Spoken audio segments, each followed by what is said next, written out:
Son 3 décadas de destierro y desunión, 30 años de duro exilio, extranjero domicilio, qué pena de son que canta mi errante generación.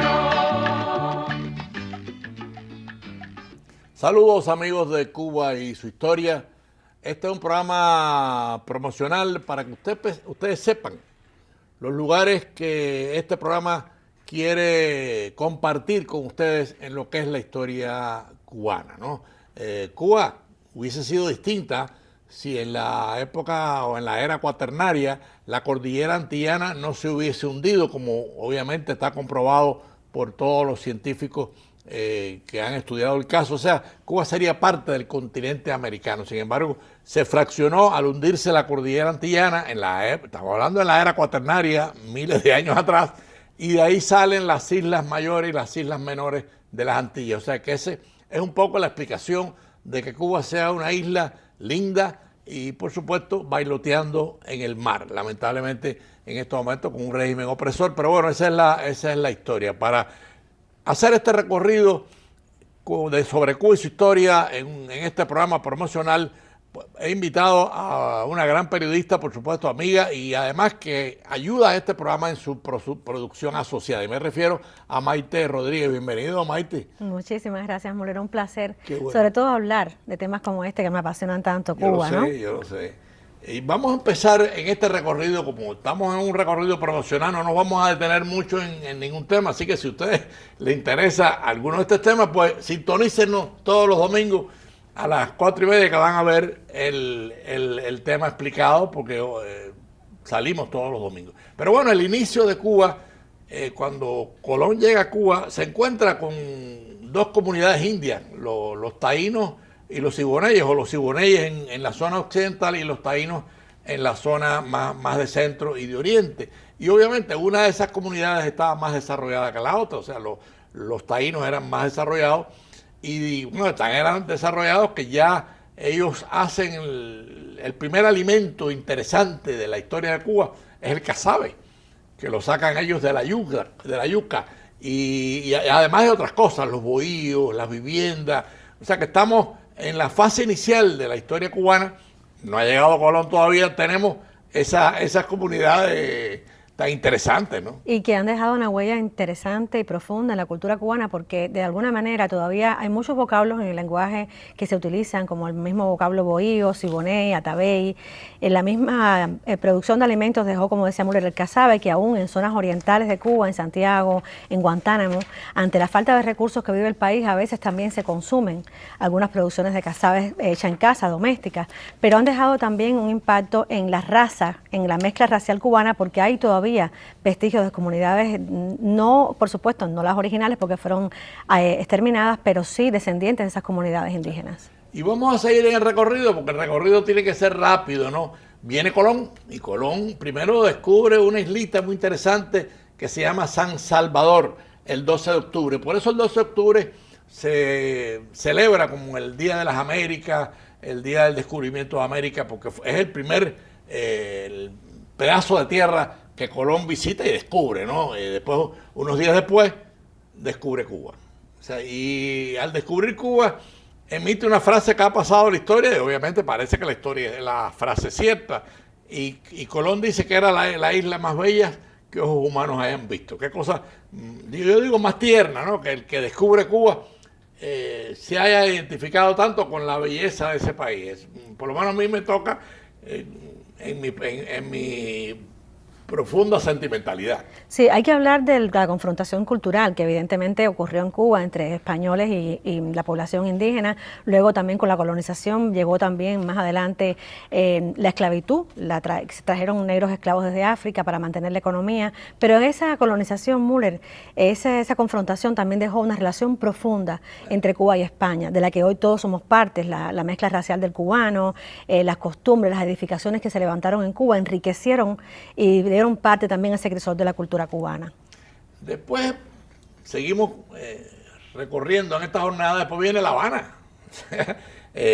Primero se crea La Habana en el sur del territorio, en el sur de la provincia, aprovechando un río muy lindo, por cierto, el río Mayabeque.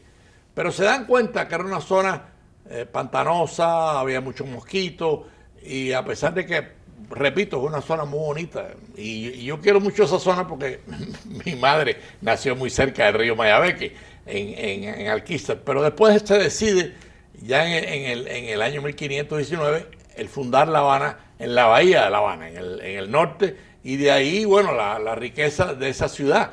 O sea, La Habana se convierte en un puerto de cruce, de negocios, de visitas, y el crecimiento de La Habana, pues parte de esa decisión de convertirla en la capital de la provincia. Sí, porque evidentemente La Habana tuvo un auge y un esplendor casi de sus inicios, se convirtió en una atracción para la inversión de los españoles, para que el criollo, que en ese momento nacía también como raza, parte de esa mezcla racial del cubano, pues La Habana tuvo la oportunidad de crecer gracias a su puerto, la economía se fortaleció, se importaba y se exportaban productos a través del puerto de La Habana, la llave del Golfo, como le hemos dicho muchas veces a Cuba, también tuvo un papel importante que la capital estuviera situada justamente junto a una bahía que tenía suficiente profundidad y calado para que los barcos interactuaran, y que la ciudad fue creciendo intramuros y extramuros. Se convirtió La Habana en una ciudad poblada, llena de edificios, de iglesias, de pequeños poblados que fueron después creciendo con los años y todavía hoy se mantienen. Amigos de Cuba y su historia, todos estos temas ustedes los van a ver en la programación regular de este programa. Siguiendo en esa secuencia, tenemos después la toma de La Habana por los ingleses en 1762. Un tema apasionante y de una importancia vital en el desarrollo de Cuba. La toma de La Habana por los ingleses tuvo toda una característica de guerras europeas entre Francia, Inglaterra y España. Y una cosa curiosa de la toma de La Habana es la resistencia. Primero, la resistencia en Guanabacoa con Pepe Antonio, que era un mulato que convirtió la resistencia en una guerrilla. Hizo una guerrilla contra los ingleses. Así todos los ingleses toman La Habana, pero después los ingleses intentan tomar toda Cuba, y ahí les vino el problema, porque tuvieron una gran resistencia en las villas, en el centro de Cuba, en Oriente, y en fin, la toma de los ingleses básicamente se convierte en la toma de La Habana. Ellos toman La Habana, inclusive aprovechan que había fortificaciones que todavía no estaban hechas, como la de La Cabaña, y ellos entran por esa loma de La Cabaña, por ahí entran los ingleses, por eso es muy cerca de Guanabacoa, por eso la resistencia de Pepe Antonio. Pero es un hecho interesante en la historia de Cuba. En algún programa nos vamos a detener. Sí, fueron 11 meses en que Cuba fue británica, bajo el pabellón de la bandera del reino que dominaba en ese momento, el Reino Unido, pero Cuba hizo resistencia, los cubanos estuvieron como una vez más tratando de defender su identidad, y hubo una resistencia muy grande, milicias prácticamente del pueblo que se sumaron a la guerra y permitieron que se liberara La Habana de ese dominio inglés de tan poco tiempo, pero que dejó un impacto. La hora de los mameyes, Müller, esa famosa hora por la casaca que llevaba uno de los coroneles que estuvo involucrado en esta... Albemarle se llamaba, sí, el militar inglés, que siempre andaba con una casaca color mamey, y por eso viene la frase, la hora de los mameyes, que nosotros la mencionamos, es decir, es una época difícil, complicada, la hora de los mameyes. Sí, cuando todavía uno va a oír al cañonazo a las 9, en la ceremonia del cañonazo en el Morro, uno puede ver esos uniformes que usaban, recordar esa época, llevarla de nuevo a ese momento es bastante interesante. Sí, Maite mencionó algo importante, y es por qué la toma de los ingleses solamente dura 11 meses. Bueno, porque vino la firma del Tratado de París, y en el Tratado de París los ingleses toman la Florida y devuelven a Cuba a los españoles. Entonces, bueno, la toma de la Habana por los ingleses duró 11 meses, pero, y hay que decirlo para seguir el recorrido, tuvo una importancia vital. A partir de la toma de La Habana por los ingleses, La Habana se convirtió en un centro de negocio, se convirtió en un centro de cultura. El crecimiento de La Habana fue fabuloso, y eso en cierto sentido influenció en toda Cuba.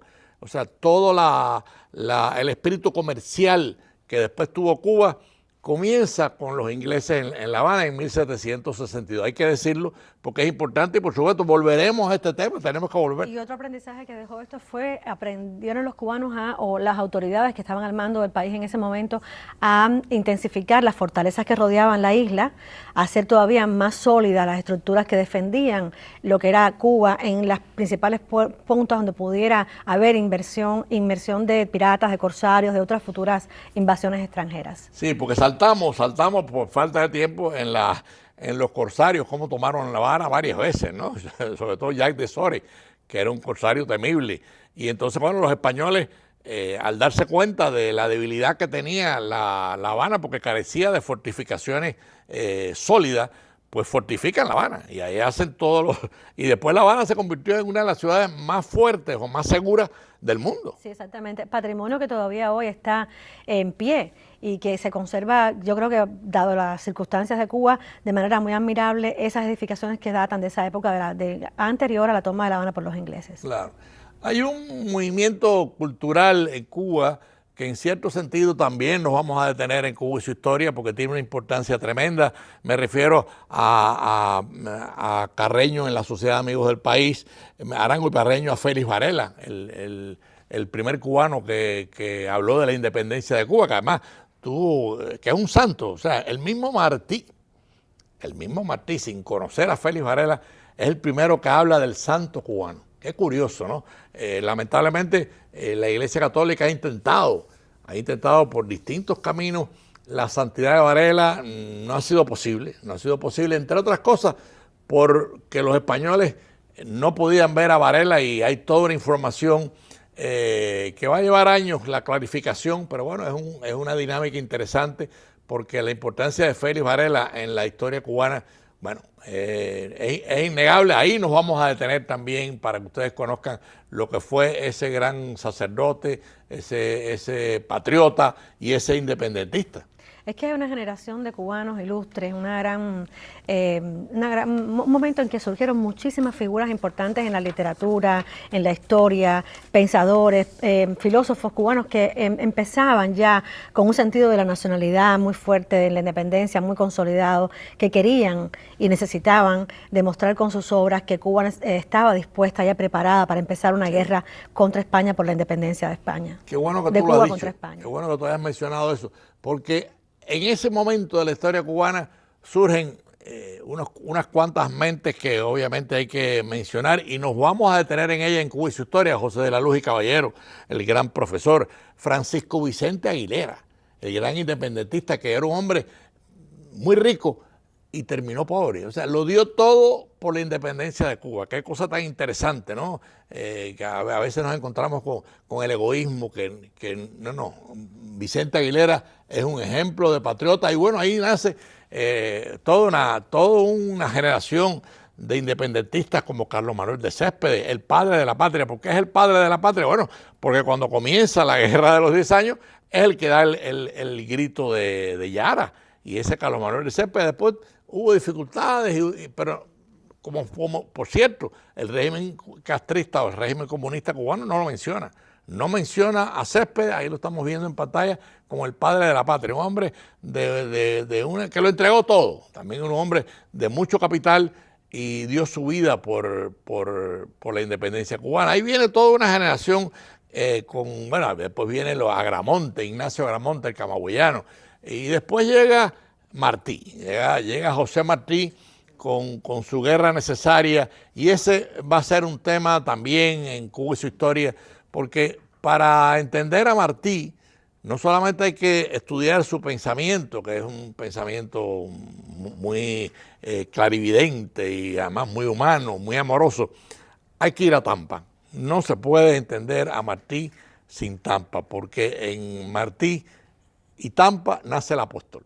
Cuando Martí va a Tampa en su primer viaje, no era todavía el apóstol de la independencia de Cuba, era un escritor, un buen orador, pero no era el apóstol.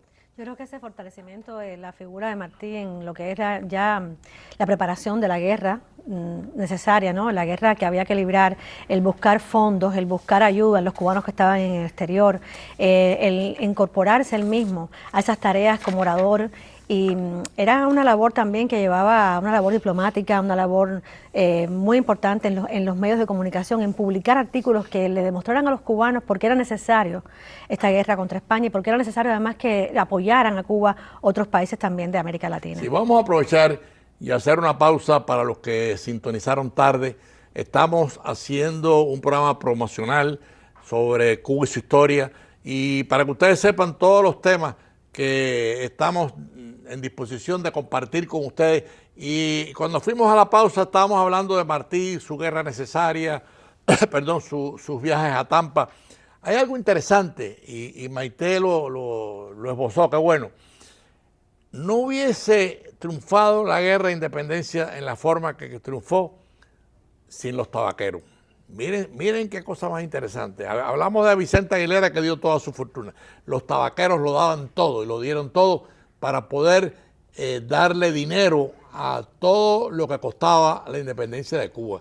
Y ahí, bueno, pues los tabaqueros de Tampa y Cayo Hueso, y toda esa zona era muy tabaquera, pero básicamente lo dieron todo. O sea, todo el dinero que hizo falta para los barcos de la Fernandina, para todo, salió de los tabaqueros, que era un sindicato muy rico, porque la producción de tabaco tenía una gran demanda en el mercado. Pero es bueno señalarlo, pero vamos a volver porque vale la pena resaltar todavía.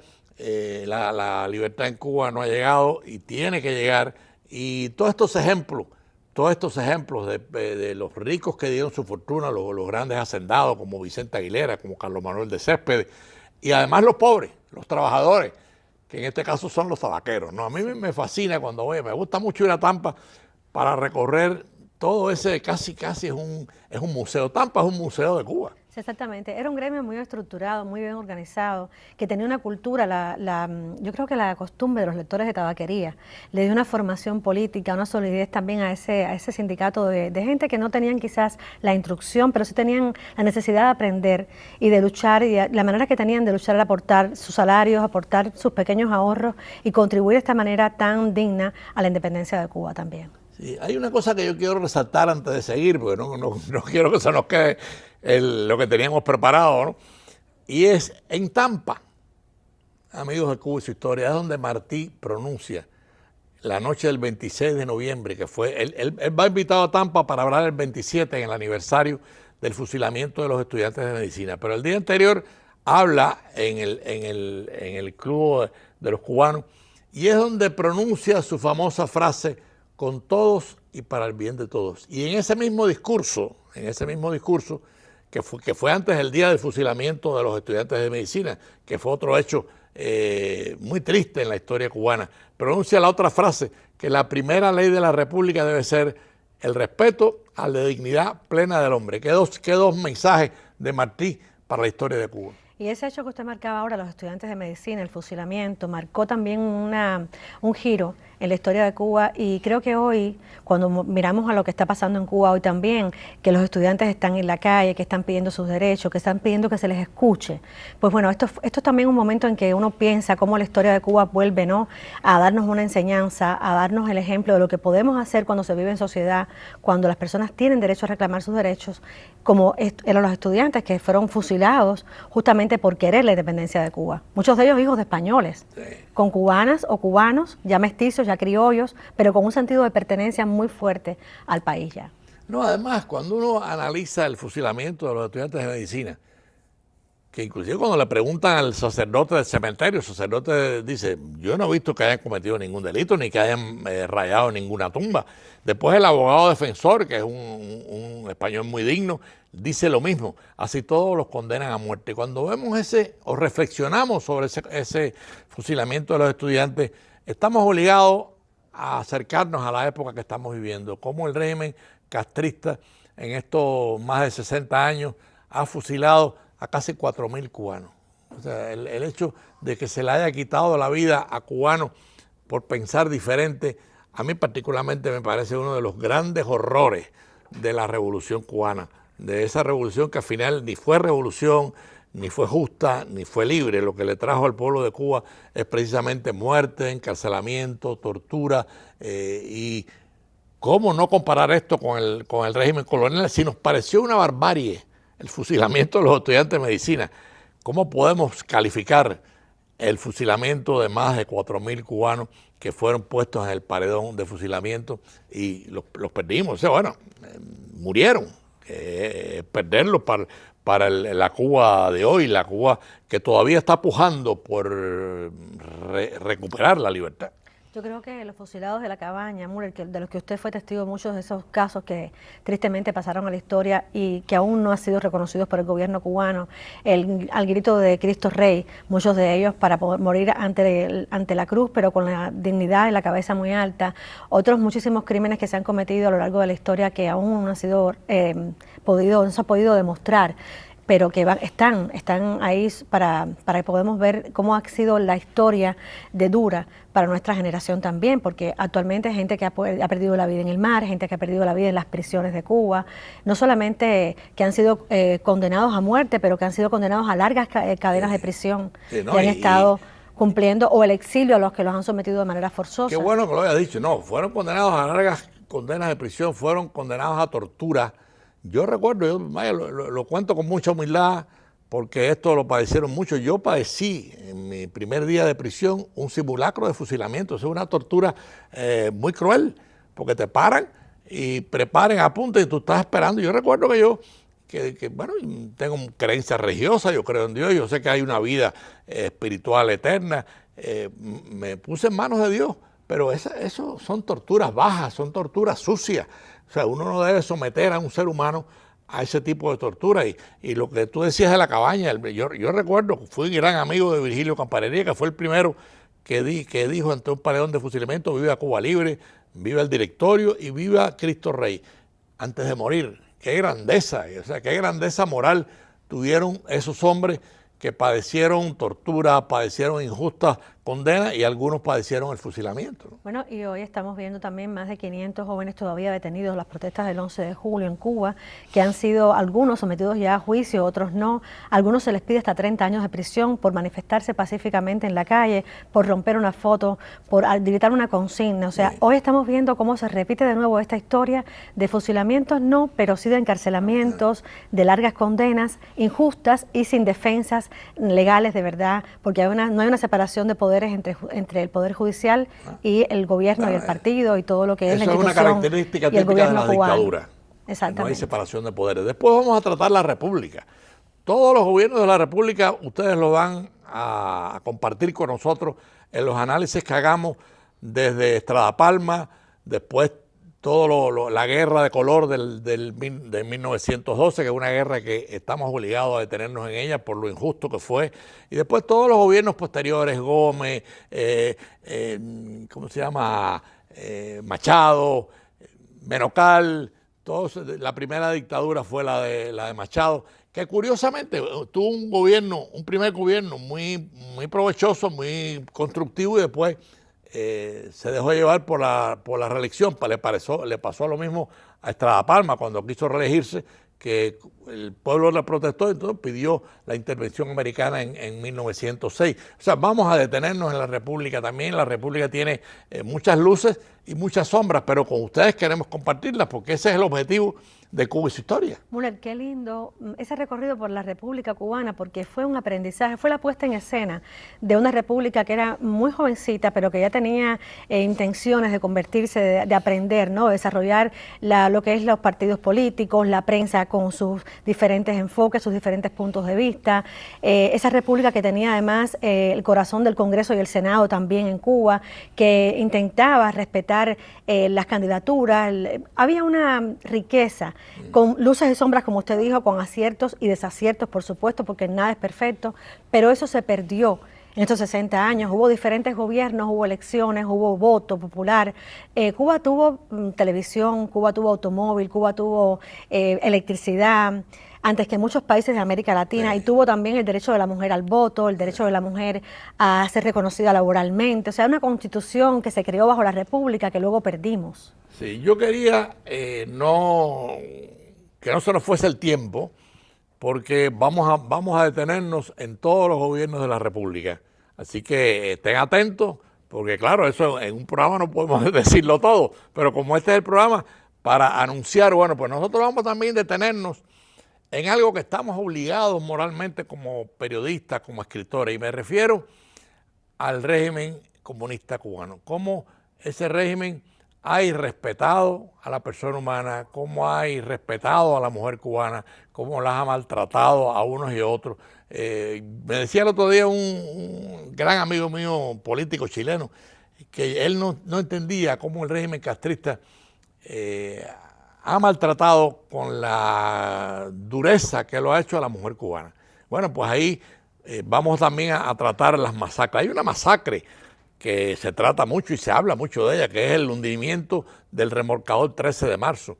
En ese hundimiento, que además están las películas, está la evidencia, están los testigos, murieron 42 seres humanos y entre esos 42 hay 10 niños. Ahí está en pantalla, ustedes están viendo la foto de los niños y de algunos adultos. Ese es uno de los hechos, yo diría, más miserables de la historia del comunismo en Cuba. Por supuesto, si vamos a Stalin, hay otro, pero creo que es importante que nosotros nos detengamos, Maite, en las masacres del castrismo contra el pueblo de Cuba.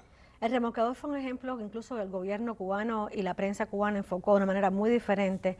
Los que estábamos en Cuba viviendo en ese momento tenemos muy poca información y una información además muy dirigida a que la opinión pública solamente entendiera que era un acto de, digamos, de piratería, de robarse una embarcación, supuestamente era así o no era así, o sea, lo enfocaron de esa manera, pero el hecho es que nunca se habló ni se dio a conocer la identidad de todos esos niños, no hubo un juicio contra el gobierno, porque no hay oportunidad de enjuiciar al gobierno cubano, como en otros países sucede, ¿no? Cuando pasan hechos de esta manera, de esta magnitud, de enjuiciar al gobierno cubano para pedir que el remolcador y sus víctimas fueran reconocidas ante un tribunal.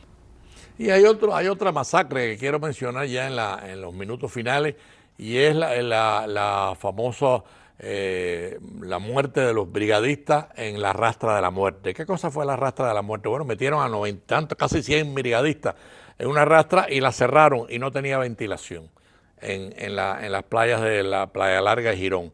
Y los trasladaron para La Habana. En ese viaje que demoró horas, murieron 9 brigadistas porque no había ventilación dentro de la rastra. Eso se llama, ellos le llaman la Rastra de la Muerte. Se han hecho acusaciones y gestiones, pero cuando uno analiza cómo un militar puede meter en un camión a 100 personas sin ventilación, bueno, murieron 9. Y ese es otra masacre de las tantas, igual que el derribo de las avionetas de Hermanos a Rescate. Pero bueno, el tiempo, Maite, vuela. No nos da para más.